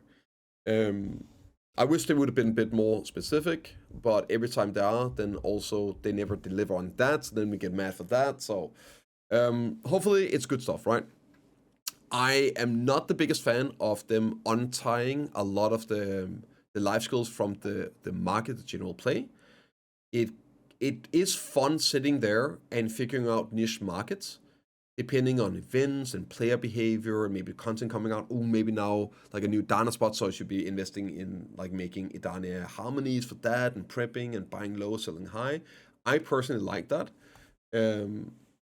So I hope they don't fully detach it. But it also is kind of crazy differences between regions you have and everything. And sometimes a life skill is just completely dead because of how it is on a region. So definitely it might be some regional bias on this. So I'm as long as it's not fully sort of like it's just vendor silver and things like that. I like it being tied into the totality of the game as well. But it seems that they are going to be focusing more on making it its own side of gameplay in terms of income. A bit like bartering is, I guess. While you're buying materials, you need some base materials. Like when you make your silver, it's through just like selling and getting special bartering mats, then you can then convert into the silver from that, more or less, right? So, yeah. There's some stuff here with the bartering and all. Treasure item, let's quickly, the hunting, right, yeah. New added, like some fine additions here. The treasure item they're adding, great. Oh my god, finally, more treasure items. Whether you want to call them treasure items, I get that. Maybe it's a bit different. I believe this one is also sellable, the gathering one. But I'm just so happy to see chase items in the game that you can go out and you can acquire and play and grind for and gather for that isn't just pure silver. I love working on items and grind and spend my time pushing for items rather than just silver for crunch stones, basically, right? So happy to see this. So yeah, that is really, really nice. So with the fishing, this was one thing I missed first time around watching this. Is here like another much requested feature. When selling fish to the traders, then you'll be able to select and sell only specific fish types in bulks. It is literally what I've been asking for, well, ever since fishing got OP again. Going out and selling specific fish all at once and sitting there selling all. Currently, what I'm doing, and a lot of people don't know this, so now here you know, you can lock fish. So if you know you're going to a fisherman, also on the map, you can click on a trader and it costs 1 energy, and you can check the fish prices before you go there, swap channels and all that. And then like you find one of the fish, the high selling ones, are low value. I just check them all out, I lock them, and then I can sell all the other fish. Then I unlock them, I find where I place to sell those. So annoying, so cumbersome, great. Like some of these quality of life things they're doing, love them. Now, obviously, like as if that's like something huge for a ball, not really, but like it all adds up. It's all great. Right, we're happy to see it. Yeah, we can go here and sell them.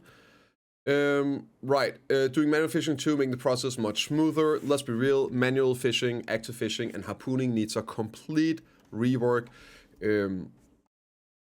I talked about like something I would love to see, which was potentially bringing like prion outfits. Currently, we have like the Manos outfits, and there's so many different ones. I would like one personally that is just a unified one. This was something I was really hoping to see. It's something I'm still hoping to do. One of the few things like I really wanted to see that didn't happen on this ball was unifying the life skill and gear a bit more. So unify all the tools. It's silly having 5 different tools nowadays, or 6 different. Just unify them into one Manos tool for all gathering. And then also a way of converting, say, a Pien Manos outfit of any type into a Prion outfit that has all life skill mastery and just has all the effects. The minus cooking, minus alchemy, the processing, like all of these things on one outfit. And then put all of those into the life skill tab so you have full mastery on all your characters in one go. I really want to see something like that. So yeah, and then like my idea would also be maybe you do that conversion with say like a flame, like we used to do with the Fallen Guard gear, right? From boss to Fallen Guard, you have like this flame, maybe like 1,000 pity pieces, and you got those from doing active life skilling. So you could get them from like gathering, from active fishing, harpooning, hunting, and like you could just make harpooning and active fishing literally the best way of getting these. And of course, make them sellable in the marketplace. And that could be a way you tie value back into some of these active, underutilized life skills without having to like make them just better silver or change them in the game. Just add this to it, and you could just put the amount so it's actually good silver value potentially. Or just it's the best way for getting your piece yourself. If you want to speedrun that, you'll see a lot of people going out and doing harpooning to get their prion armors and etc. etc. So like a lot of things they could have been doing, and I really hope that they go. This is the biggest thing I want to see for the game still, which they haven't touched about. It's the universal gear, right? And having the universal life skilling gear, and then having universal combat gear. So I have all my gear on all my characters at all time. Maybe one day. And FYI, I know a lot of people keep saying I'm hoping that this will ever happen. I talked about this for a couple of years, and when I really started talking a lot about it and pushing for something I was hoping for, I made some videos in the past as well on it. The next ball, and I'm not saying it was because of me, but the next ball, they actually introduced it to BDO Mobile. So on BDO Mobile, you have universal weapons. So it's not out of the realm of possibilities. A lot of times, things on mobile, if it's good, it works there, it comes to PC later. So here's to the coping. But yeah, like, there you go, right? Talking about this stuff, getting better, never too many quality of life, instant tagging, awesome. I hate the gear copy system because I feel like it's a band-aid solution, and fixing the problem would be to just give us universal gear. Tagging, it's okay, right? It's better than not having. 2 tags would be even better, but the real solution is just universal gear. Let me have all my gear on all my characters all at once. Why not? And then, of course, the tagging, being able to like have 2 characters the same place should stay, of course. That's great. But yeah, that's what I want to see with this. This here, though, it's awesome. Less load screens is just huge, and they went a bit further. This is like even better than what we were expecting and what they talked about. Now it's also switching on other characters. It's not just attack, apparently. So every time you're like switching characters, it does a more seamlessly load screen. It still is a load screen, but it's like going through the Magnus. And I don't know how you guys have been on this, but ever since they did the change in the Magnus transition, where it's way faster, way smoother, and it's not like the actual load screen, I don't think I've had a single crash using the Magnus. And I used to crash all the time. I still do, like, if I swap characters, it still crashes, disconnects from the game. I'm sure you guys have as well. But like with the Magnus change on the teleporting, I don't think I've had a single crash doing it. So if this is also going to do the same with character swap, huge, absolutely huge. Not just tagging, but like actual character swapping, massive W. It's such a big problem this game has with the crashes. Anything to improve on that. So I'm crazy happy to see this. It looks cool. It's seamless. It's fast. Love it. Right. We've seen, yeah, we've seen this, right? Instant character attack out. View on mounts. Nice quality of life. The quality of life stuff oftentimes gets ignored a bit, or like we get it and then we forget about it. The improvements are like, I have a lot of people coming back to the game after a couple of years, and they'll be like, "This is completely different. I don't remember it being this." Like, "Oh my god, you can do this now." This is the stuff, right? That helps people stay in the game. It might not seem like a big deal, but it really is a big deal for the longevity of the game.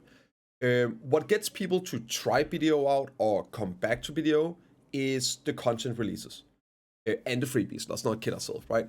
But it's the game having new stuff to do, new stuff to play, improvements, all that. But what keeps people playing is all the improvements that have been happening, like the quality of life, the general progression path being way smoother instead of these old brick walls of going from TED demos to pin demos. And yeah, like, so huge deals, and stuff like this really does help quite a bit in the long run. I'm not gonna go through all of this. Quality of life, yeah, that's basically my view on it. I love it. I'm happy to see more of it. All-in-one alerts, great. Simplification, that's another thing. Too much stuff going on, too many alerts, this and that, and they're in all different settings and all that. Choosing which one you want to see, everything, great. Eventual lock consolidation, about time. Anything to ease a new player going in this. You have to remember a lot of times when something comes out, right? Veteran players, we've already done the previous iterations, like when the journals came out, like one at a time. Yeah, we did them. And then a new one came out. A new player comes into the game, they're all there, and you gotta do them all. It's just cancerous to do. So anything of this here, I super good. Happy to see it. Even if it doesn't really do a whole lot for the gameplay, it is something that significantly helps the game. Also, Ezio looking absolutely, like, come on. This beautiful man, old guilty of mine, complete legend. This here, this looks fun. Once in a while we forget that it's a video game and it's supposed to just be fun. We used to, when this came out, I think it was like last year, right? We actually had like some sort of leaderboards we were doing, comparing times, and we had like posted on Discord and everything. Now there's a real game mode about it. Rewarded in playing it correctly, instead of, as I talked about, like people just like finding bugs and abuses and all that, to instant like bypass to set the records illegitimately. So like, this is cool. It's just a fun little game mode. So that's nice. Also, in the community stuff, now you actually have something where you can host some community tournaments and all that. It is an MMO. After all, it's okay to kick back and have some fun. And this looks pretty cool. Again, it's wasn't really expecting it. We knew it was gonna come back, but they actually turned it into a little game mode. I also think this is it's one of those where they actually are listening to some of the feedback. Originally, they had scrapped this entire thing, and then people like, "Oh, we want it back. It's just fun. Just give it to us." They got it. We got it from an event, and now they're actually turning into a fun little game mode for us to play. And it all takes, of course, time and resources, but I think this is cool. I think this is cool. And of course, it's looking completely glorious. Right, let's see what else is here. Oh, the outfit showcase. Okay. Geeky disappointed. I said this when watching this live as well. I had this on my bingo card. OG costumes. And what I mean with OG costumes, it's the dark fantasy. The medieval fantasy. The armors, the gritty look. Since last year, they've been doing a lot of high fantasy. And it also happened because of PA listening to the players. PA for the longest time had said they don't want to do a gunner class, they don't want to do high fantasy because it doesn't fit into the vision of the game. Players were, again, demanding, oh, we want this, so they were like, okay, well, we're just gonna do it. In my opinion, last year, 2024, at least up to like October, it was the worst the game has ever been. And it was not looking very grim. Very clear they're taking devs away from the game to focus groups from the Desert. And then around October, that's when they turned it around and really, like, you could see they were putting way more effort into it. That's when we got the changes, and actually, we never got the Twilight accessories. They clearly changed their mind from after the disastrous Idle Ball in 2024 until October. Changed their mind, changed the direction, started putting more effort and money into the game, and that's where Karasat came out instead of the Twilights, etc., etc. So yeah, they kind of wanted to win back the players and be like, okay, we're just gonna do all the stuff you guys been asking for. And the problem is that the general player loves it, and I hate it. Like I'll show you here the costumes that they are showing now here, right? This set here, this is like this high fantasy RL. They completely gigasell. They are outselling all the classic style costumes. Like every time new, like it's setting new records, right, in their sale numbers. It is smashing hits. So it's a case of people getting what they want, voting with their wallet, and PA actually giving the general players what they want, and I freaking hate it. I'm sure a lot of you guys love it. I think the costumes are cool, but I like this dark medieval, dark fantasy universe. So basically, be careful what you wish for, guys, because you might just get it, right? Sometimes I wish PA would stop listening to the players and just listen to me. And I'm sure you guys feel the exact same on some things, right? But yeah, for me, this was super disappointing, but very expected. I want, like, this Savior outfit they're bringing out, the Seraph. Awesome. Yes, I love it. That's the style of outfits I want to see more of. Also, there is some specific things with these outfits here where they never have weapons whenever they're making these style outfits. They are just general, like, male, female, shy outfits, and they never have any new weapons. I legitimately, we talked about this stream, on the stream last time, I legitimately do not remember the last time they made a new weapon skin, other than a new class coming out and getting their, like, 1 to 2 premium outfits with weapon skins. I don't think they have made a single new weapon skin for any class other than that. Also with Asha weapons, right? For a year and a half, something like that. And it's come on PA. At this point here, I'm not gonna lie, I kind of hope they would take a note from, like, where wins meet. If they're gonna keep doing this, which, again, if they make a one class outfit with weapon and everything, well, it's one outfit they make for one class, but there's like 30 classes. So they bring out one of these outfits, boom, 30 classes have an outfit. Whereas otherwise only like 3 classes would get an outfit, maybe 10 outfits per year, right? If that. So then you have the old problem of a lot of classes not getting an outfit for years. So it's like a lose-lose, and this is why I would hope that PA would maybe consider taking a page out of where wins meet monetization.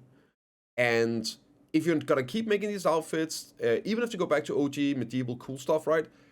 They're probably not gonna be making specific class stuff, so no weapons. Just monetize the weapon outfits. Literally turn them into gacha boxes, and you have like gray and green and blue and purple and yellow and all that, and you like shot it up. You can make gazillion money of this. It's a non-pay-to-win thing. like, yeah, like I would legitimately be fine with this if that also means turning down pay to win. People love this stuff, and you would get cool outfits in the game for your weapons as well, and they would make tons of money, and it would be in a non-predatory kind of way, right, where it doesn't negate effort for people and all that. If they're not gonna make weapon costumes anyway, but I'm curious what you think about this one. I like as somebody with an Asha weapon, I do appreciate that there isn't actually that many crazy cool weapons in the game, so mine is more cool. It's like it's the old issue of mounts in World of Warcraft, that when there's not that many cool mounts, when you have one, it's cooler.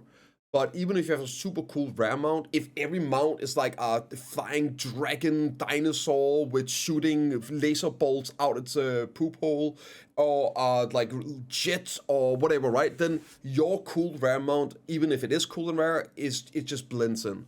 So I'm curious what you guys think about this. But then again, like, yeah, maybe it's like my Asha bias kicking in. But yeah, like I was really hoping for some OG costumes. I missed them. But you guys keep buying the other ones, goddammit. Right. So let's do a quick look here on the schedule. We'll do a quick schedule look. So here we have the schedule, the roadmap for the next couple of months. And one thing that is interesting to note here is all these things they talked about at this ball, the scheduling ends at March. And I know a lot of people were a lot of people, a handful of people definitely like at endgame players, right, were missing the new content, the new gearing and all that, the new thing to push for. In April, that's normally when they do the dev talk, and in the past they have announced new gear and new stuff at the dev talks. They are sort of like mini balls, and honestly, some of these dev talks have been bigger than the previous ball announcements, so we'll see, right? It is just interesting to note at least all the stuff they have here on the roadmap ends at March. And then there's a couple of things here which doesn't have specific dates, but let's look at it here, because it's actually quite a bit of things, right? So the Alchemy Stone renewal, campsite, quality of life, farming, the 20-hour stuff, and the show visitor set improvements, whatever, right? Here for the big one is, I guess, new outfit for people super excited about that, and the Alchemy Stone and quality of life. Next up is then the January 7th. We got Olbia Academy, and this year everyone should be able to, again, I'll pin a comment when I have 100% confirmation on either or, be able to get these additional pin black stars for progression, which will be huge for anyone needing those, right? It's a massive step. It basically means a new player or even a current player, early mid-game player, will be able to come out of season with 3 pin black stars. Well, actually, I guess 2 pin black stars and 1 sovereign weapon. And also full pin armors and 1 pin boss armors and 1 slumbering origin armor, right? Pretty massive, and the AP increases of just having full pin black stars and a sovereign, it's going to be massive at jumping you into these higher tier content options, the dungeons and everything, which are going to really just add so much silver value for people's weekly progression. Next up, we got the primordial upgrades and already the red battlefield, which I am so looking forward to. Again, fixing the current state of the game and making that just better and more playable. And the guild improvements. Next up is in January, the Stars and rework, along with the party spots of Mirrormurk and Gyphon, so that should be the 350, 370 AP spots. This year, I know it says group loot and everything. This could be like some translation stuff, right? Top tier monster zone, group loot, the weapon dice and defense gear effect dice, so glows for weapons and armors, guild system improvements, mount growth, mount nice remote use, and fishing improvements. Nice quality of life stuff, right? The big content would be the Star Send and the grind spots. And February gets the Sycraia upper and lower rework, making upper a 300 AP spot for people hopefully having a better time, more value, and grinding for the merchant rings. and already announced a new season starting Arena Solar. Notable improvements, Wolves Roses, and the Edania region Honeyground. This should be the party spot in Edania. So lots of actual playable stuff here in February. And over here, March, we got the Altar of Blood. Can't wait.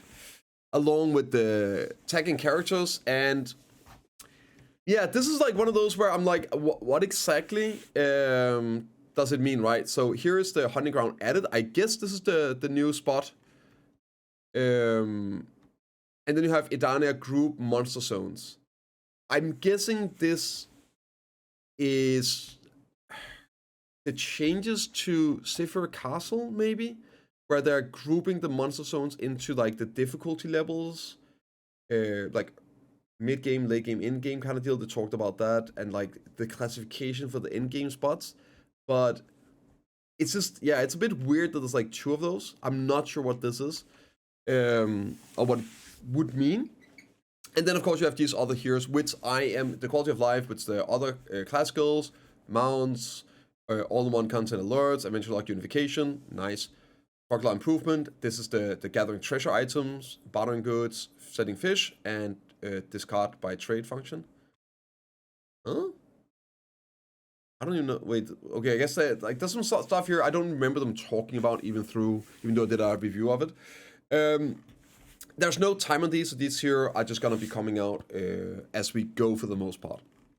So that was pretty much the announcement for this ball, and for me, I really like it's what I've been wanting them to do, and I know it's what a lot of people have been wanting them to do for a long time, is actually just improve the stuff we have, fix the dead content that at least is fun, it used to be fun, instead of always expanding. So I'm happy to see that, and the stuff they're doing looks really good. Yeah, of course there's a few things I personally would have liked to see, like the progression for someone like me, but I'm like, I have a lot of stuff to do still, a lot of stuff to work on, and I think it's good that they're letting the content breathe a little bit and playable breathe. And I know a lot of people also have been wanting to like think that the progression can be a bit hard, and it is, right? Progression below is hard, but one of the big reasons why it's so hard and feel overwhelming for some people is that you're trying to keep up with the pace of the game, and the pace has been pretty high this last year in terms of stuff coming out, gearing being unlocked, and people that are in game being ready to just go ham, right? So if you're constantly trying to keep up with the G-gens like myself, then it feels very overwhelming. And it's like one of the things where just letting it rest a little bit for in-game, while still giving us things to work on and grind for, even though it's not directly gear upgrading, then it gives people time to just actually earn their progression. Whenever you're giving away like free stuff, which is what you will have to do or make it easier, then you also take away some of the accomplishments of getting it, and inadvertently it feels like you're devaluing the work that people have done. And I'm not talking about me, because like I don't care, but for example, if you give away like a piece of gear, we had it so many times with, say, the Black Stars, or when they gave away a pin armor the first time, or when Season came out, the players that had just achieved this soft cap level of gear or this item, and then suddenly they saw their hard works being given away for free, it doesn't feel good. So with all the freebies, all the stuff, right, there's a lot, and we'll cover this. There's a lot of stuff. This is probably the biggest giveaways they've ever done for any ball in terms of value. But you still get time to just actually play the game and earn the progression and close the gap this way, rather than having to be turbocharged. So I think this is healthy. It just feels better when you're actually playing the game and you feel you're making meaningful progression, and you're not basically being like, oh, well, what's the point? Because I can just wait until the next ball, boom, I get it for free anyway.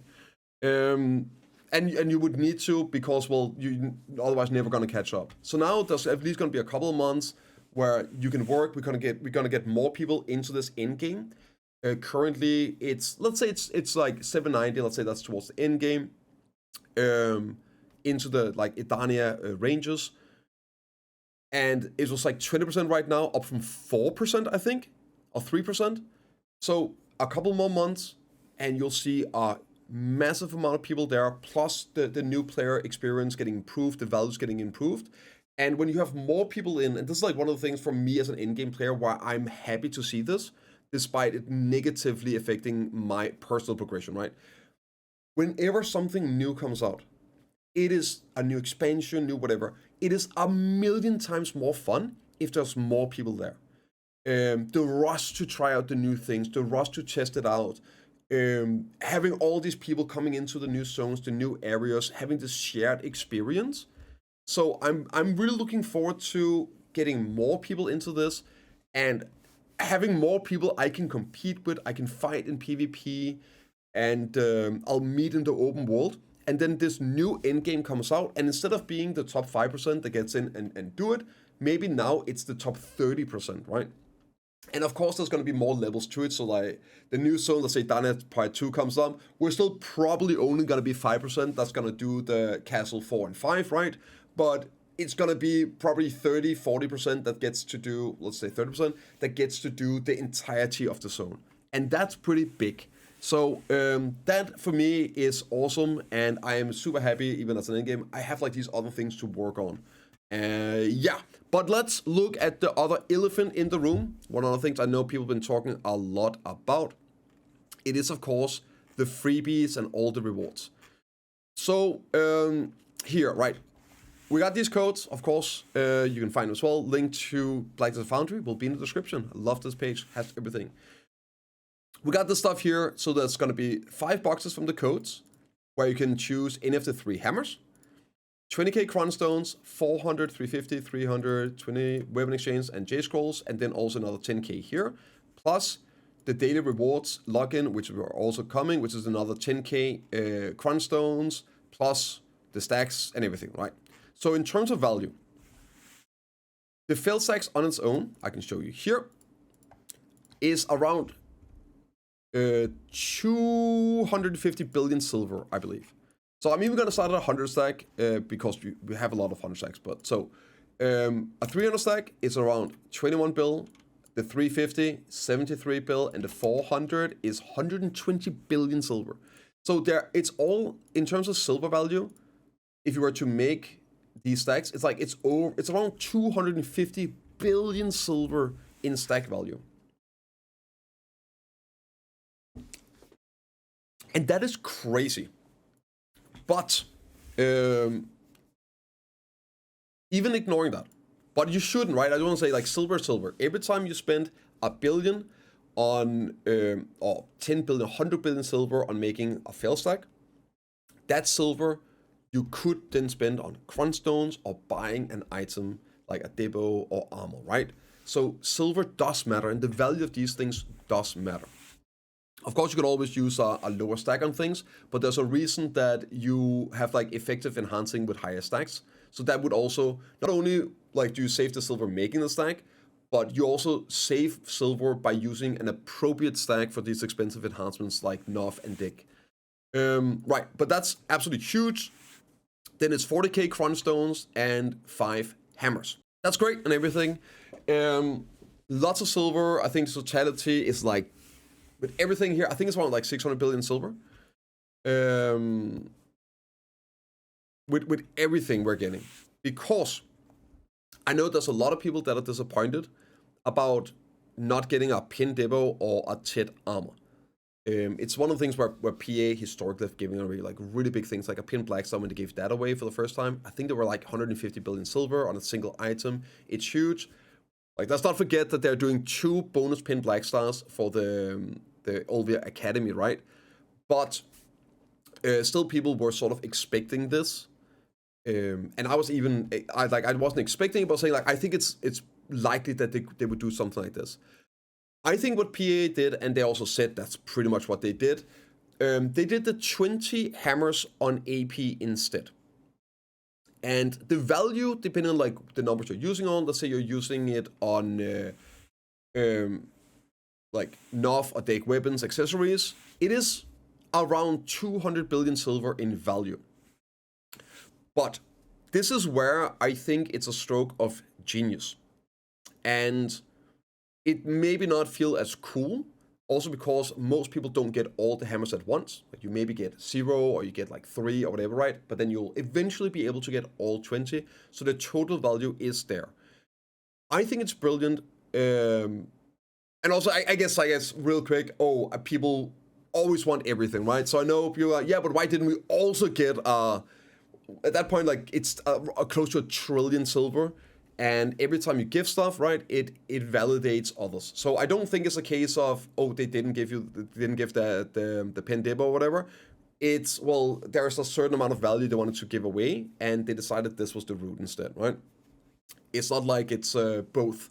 That's probably the option. It's most likely going to be one or the other. And also at that point, it's like, yeah, well, you don't want to have everything because you still want to progress. Video at the heart of it is a progression game. But let me explain why the more I thought about these 20 hammers being unlocked over time and the total value of matching pretty well, I think it's such a good idea. It's a way better idea. And one, it doesn't devalue the work of the people that had just achieved this item. It doesn't give you this sour taste in your mouth that you just spent 200 bill buying an armor or a debo and now somebody gets it for free.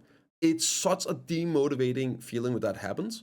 Right, that's one. And two, it also then doesn't nuke the value. It doesn't really influence the marketplace. Every time they do something, it nukes the marketplace. And I said it before, like I don't really think it's a big deal, but I know a lot of people hate this. And then another thing here, when we talk about the marketplace, it's the permanent value of these things. So since these items, the hammers, are crunch stones, and they're used for upgrading items where you can only crunch them. You can't buy like your deck accessories, right, or your weapons. You have to upgrade them. Then they maintain a fixed value. They are not dependent on the marketplace. So future, and a lot of people, I often forget this as well, right? Somebody that plays the game next year will get the same value out of this item when they are a new player and they're trying to progress as somebody now, right? So somebody getting a pin black star now does not hold the same value as when they gave away the first pin black star, because they're just worth less now than they were back then. So this way here, it actually maintains the long-term value of this progression help. And I think that's pretty damn cool when you're thinking about new players coming into the game in the future and how the game is going to change and income and all that and the marketplace, then this here is something that's going to be there. Plus, and I think this is the most important thing, it is a way of rewarding playing the game instead of rewarding not playing the game, right? It's been like a bit of a meme that, I'm just going to wait for the next ball and then I'm going to get it for free. So why bother doing it? And while it's of course silly because you can do both, you can play in progress and you can get the freebie on top, it does tell you something about the psychology and how people feel about things. So now, instead of just getting it for free by doing nothing, it's something where, I know, crazy concept, you're rewarded for playing the game, for progressing in the game. You're getting this value when you are playing and doing things in the game. So it's not just a lump sum for everyone, it's something that's going to help you along the way. And I think that's a really good idea. I think that's going to be something that long-term people are going to really feel like a progression help with. Of course, it's always nice just getting a bunch of stuff and blow it all up in one go. And I am, of course, curious what you think about this. I'm guessing a lot of you were expecting to get like a debo or armor. But I'm curious, how do you feel about this? Do you see it the same way with the value of these hammers? Or would you rather just have gotten like one piece of gear and boom, you're good to go? And of course, I know like some people, I've already talked to them, have already used some of these freebies and gotten that TED armor anyway, and even gotten like more of it. And then there's of course people that failed everything. But as I said earlier as well, the value here, it make my recommendation, use them on the stuff you have. So the 20 hammers we're gonna get, right, you can only use them that. Every time you use like the crunch on something like this, it's silver you would have to have grinded and spent. So just save up the silver that you don't have to spend on those taps. Use the hammers on your Sovereign and Karasat, and then you can save up and maybe buy that Ted Debo, Pin Debo or the Ted armor, right? But let me know what you guys think, and yeah, that is about it. Honestly, I guess the TLDR, I'm very happy with how the ball is. There's of course a couple of things I was really hoping for. Coping, especially the universal gear, I would have loved. I'm still coping a little bit that maybe that's come with the Cypher Castle, or maybe we get some announcements in April with the dev talk for me to really dig my teeth into. Whenever Dane Part 2 came out, like I was pushing so hard to get my deck offhand, save the silver for it, enhancing. It was great. I missed this where I'm like, okay, I just get to go crazy now. So I hope that's coming soon. I was hoping for it. But as a totality of the game, this was exactly what I was hoping, plus more. So yeah, like I really think that going and actually trying to fix the game instead of just adding more stuff to it is exactly what we need. And I'm happy that PA have been listening, because it's been what people have been saying for years now. Why bring out new stuff when we have so much stuff in the game that's just rotting away that used to be great? So I'm super happy to see it. And yeah, I guess if you want a rating, I do think this is a solid 8 out of 10. But I am curious what you think. Let me know in the comments down below. I'll see you all in the next one.